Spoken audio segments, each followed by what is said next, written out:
jambo la wenzetu, watu wanatekwa na kuuawa. Na Arusha hapa watu wananijua mimi mtu wa data, pamoja na makesi ya utekaji na watu kupotea. Mimi nilijitolea kazi ya kuhakikisha nafuatilia hizo takwimu. Na Arusha wapo watu wanapotea na kuuawa vile vile. Kweli si kweli? Lakini sisi hatuna ubaya, tunashtakiwa tu. Lakini tuliwaambia CCM na serikali ya nchi hii mauaji yaishe kesho. Uwezekano huo upo. Kesho siwawe hata mtu. Na wauliza swali moja. Gari zinazosemekana kuteka watu mnazijua mzijui? Na nyingi zina namba za serikali, si ndio? Sasa mimi kama ninataka wanalalamika Land Cruiser top nyeupe zina tinted. Hatujui kwenye tinted humo yupo mtu mzuri, mtu mbaya. Si mimi kiongozi wa serikali naagiza kuanzia kesho gari zote za marufuku kuweka tinted, ili kila anayepita mtaani ndani tumuone. Umekomesha hujakomesha?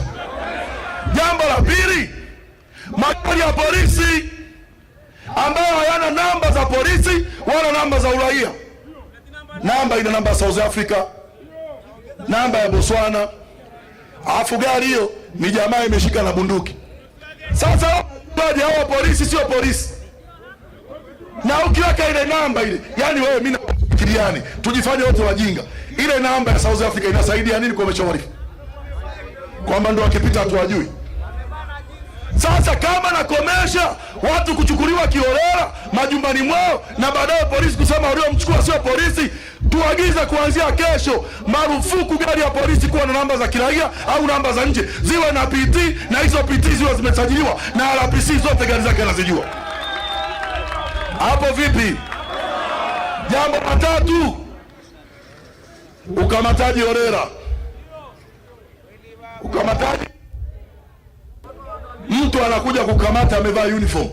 Na sheria nchi hii, mwenendo wa makosa ya jinai, sheria ya makosa ya jinai inaeleza utaratibu wa polisi kukukamata ikiwa usiku, kukutumia summons, kuja na uniform, kujitambulisha, kukupa nafasi ya wewe kupiga simu kwa ndugu zako. Sasa unapokuwa na jeshi la polisi, eti polisi akidaka tu cha kwanza anakimbilia simu ili nisipige. Pili, hajaja na uniform. Tatu, hamna jina lake. Gari lokuja nayo sio rasmi na polisi. Kwa nini kama tunachukia watu kupotea na mauaji holela usipige marufuku kesho, kuanzia kesho marufuku kwa polisi yote kumkamata mtu akiwa na uniform? Tuone nani atapotea.